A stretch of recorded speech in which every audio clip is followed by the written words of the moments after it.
I'm continuing my studies in horsemanship history, and recently I presented my research at a conference in Philadelphia at Temple University.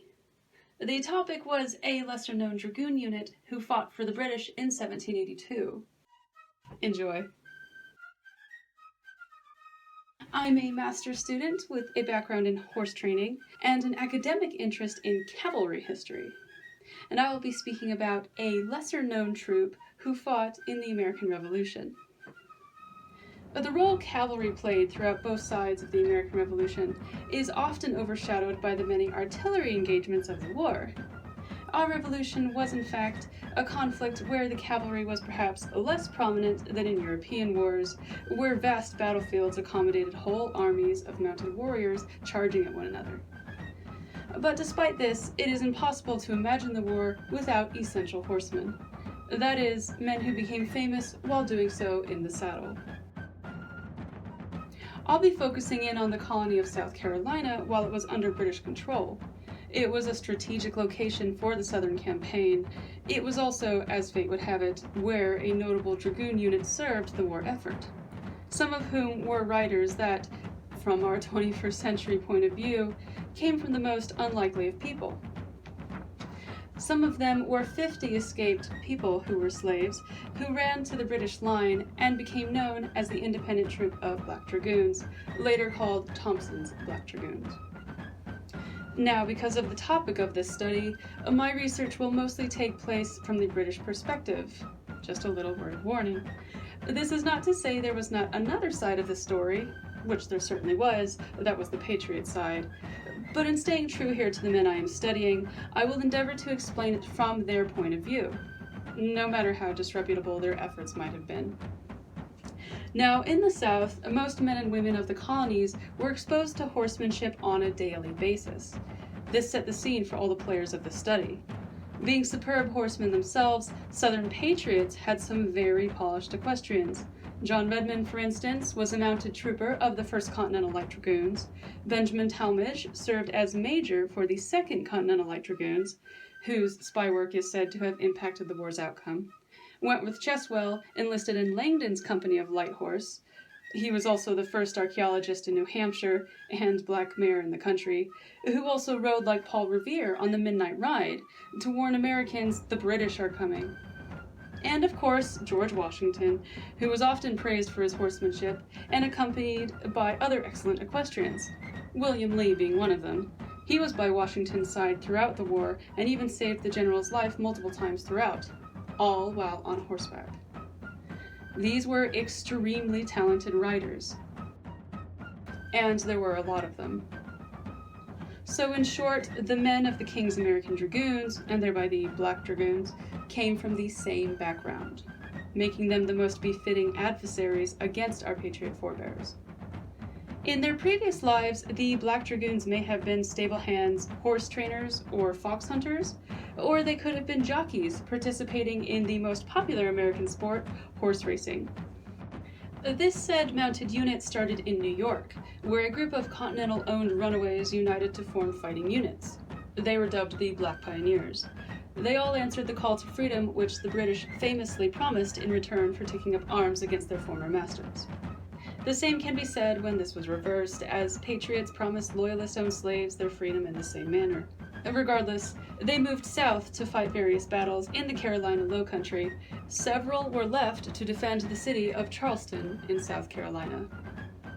After Cornwallis was defeated and famously surrendered at Yorktown, any Black Dragoons remaining in Charleston defended the Loyalist city with increased vigor. Loyalists, by the way, were Americans who sided with the British. They were loyal to the king and rejected independence.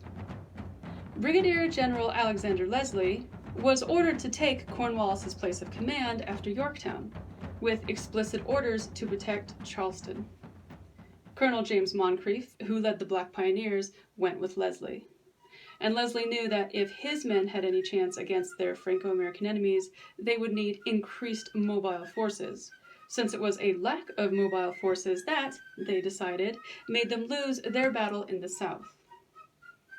Now, as Leslie took control of Charleston, what was the largest city south of Philadelphia, he knew what he had to do to keep the city, and began overseeing the provincial army there.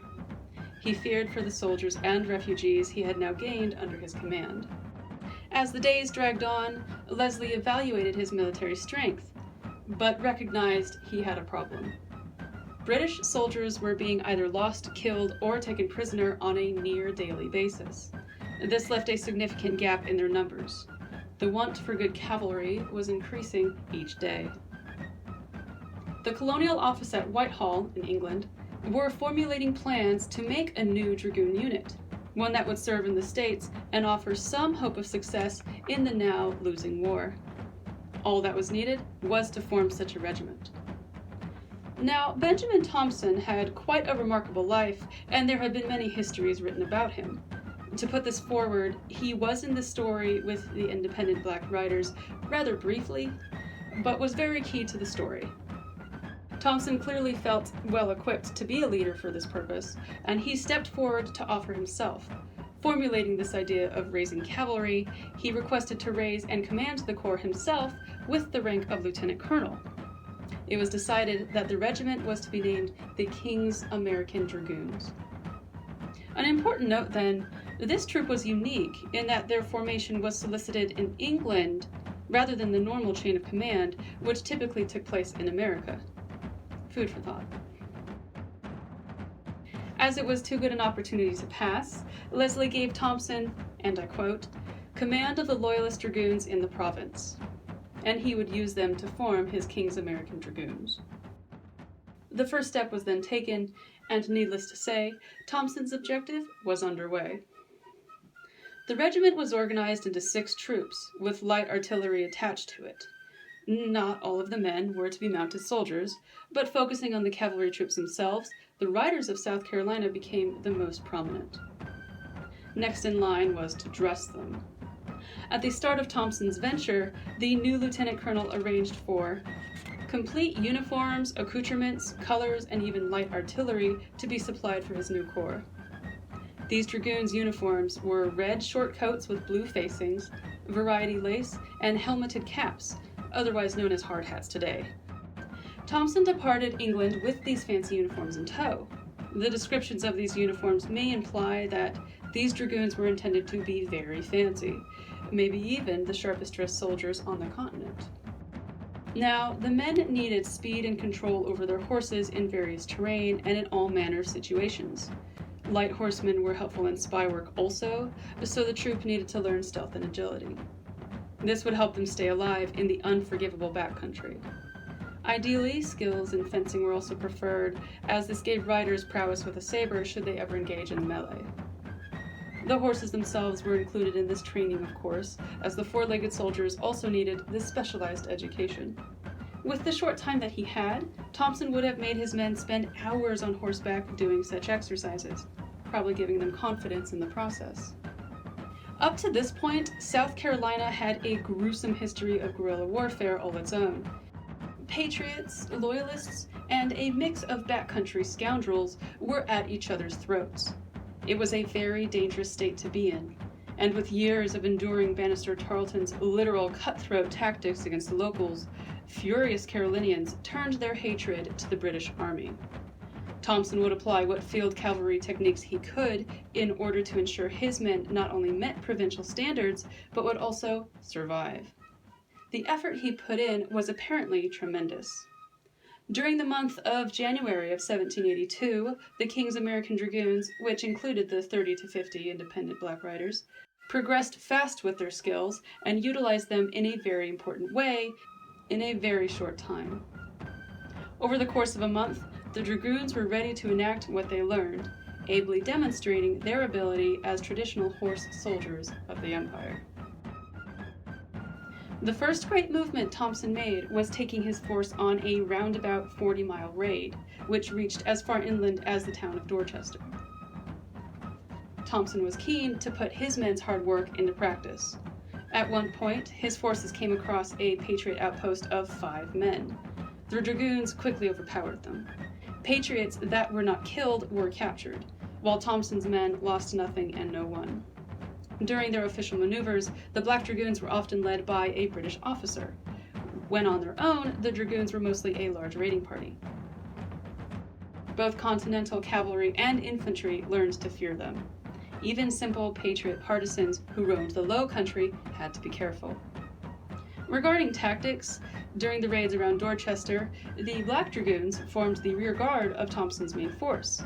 Regarding cavalry situations, this was one of the most important positions, because it protected the force against attack in a critically vulnerable place, the rear guard, while the unit is either advancing or retreating. It also gives a sort of skirmish screen, offering critical support for melees. This showed that Thompson and his officers had a particularly distinguished trust in these men. This January raid was for Thompson a complete success. They had purloined or stolen what the inhabitants of Charlestown wanted and returned with a large supply of, and I quote, forage and livestock for the undersupplied loyalists. In the eyes of everyone, the expedition proved the worthiness of the Black Dragoons as soldiers. The entire unit of the King's American Dragoons had by then invaluable combat experience within only a month of their initial formation. Now, their cavalry training was not to end there, and it was ultimately put to the test the following month in February of 1782. Thompson had led his cavalry and some supporting infantry into the countryside. On the 24th, Thompson's cavalry outpaced his unit of accompanying infantry. This was common with mounted versus foot soldiers, of course. The horsemen caught up with an enemy force of some 500 South Carolina state troops, Patriots. Upon seeing this force giving the orders, Thompson's cavalry charged them. All their saber training, for both horse and rider, would at last be put to practice. Immediately, the Dragoons brandished their sabers, while the Patriots tried to manage their firearms. A gruesome melee broke out. Based on reports of this battle, Thompson's men quickly gained the upper hand and drove the Patriot militia back across Wamba Bridge. A post from the Royal Gazette some 3 days later described how the Americans fared. The enemy, they said, fired with pistols, broke in confusion, and were pursued with great slaughter. Thompson's loss, on the other hand, was a mere 1 man wounded. In all fairness, the Patriots would argue that after the chaos, they managed to halt Thompson's efforts, and that's how it ended, with only 1 man killed. Still, reports differ. The following day, Thompson marched his cavalry again to Tidyman's plantation, some 2 miles from the previous day's battle. This was to be a repeat of his success, but with a bonus. He and his men cornered and attacked none other than the elusive swamp fox, Francis Marion. Now Marion, who reportedly often did not meet General Washington's call for a good Christian soldier, would be their greatest enemy during their time in South Carolina. But he himself fell victim to Thompson's surprisingly ingenious cavalry work. Employing the same tactics as the day before, the Dragoons' cavalry charge broke the enemy force of Patriots, who were themselves men of mixed races from the backcountry. Thanks to the work of his brilliant riders, they successfully executed a coup de main, and Thompson's cavalry made Marion and his force flee. Yet again, Thompson's loss was just 1 militiaman wounded, whereas Marion's losses included both his tent and personal stash of rum. Thompson achieved with only a month of training both horse and rider, in what cavalry masters across history could have only aspired to do with years of instruction. And in fact, they did things that even the infamous Bannister Tarleton had been unable to achieve. Thompson and his men afterwards returned to their camp outside Charleston. It was these men, black and white, that were the toast of the city that night. Loyalist residents celebrated them. The men were themselves doubtlessly celebrating their own victory, downing the swamp fox's rum, which by all accounts had been well deserved. This loyalist bunch, soldier and citizen alike, could for a moment forget the recent defeat at Yorktown some months before, and relish for a moment this sweet bit of victory in what was otherwise a bitter conclusion to the war. At the end of February, Thompson was called to go to New York after all, and some of the King's Dragoons were split. When Thompson left, the newly empowered men of the Black Dragoons were left with new and deadly skills. Without their leading officer, they found even more freedom than they had previously to do what they wanted. With Thompson gone, the well-trained unit was left with only a few busy officers, so they formed their own units, basically free to do as they wished on Patriots and Patriot property. Unfortunately, because of this, they gained a fearsome reputation as an irregular unit. By the war's conclusion, though, the unit numbered 45 riders. By winter of 1782, British evacuations were underway. In the end, however, this unit never returned to their former lives. Instead, those who survived the war were largely honored for their abilities. They evacuated South Carolina with other Loyalist refugees and spent the latter days of their lives serving as troopers for the British Army in the Caribbean. These men survived with their discipline and cavalry training as English soldiers. Leslie and other British officers believed these men earned their freedom in exchange for such notable service. They concluded their time no longer as runaways, but undeniably as men of the King's cavalry. Thank you.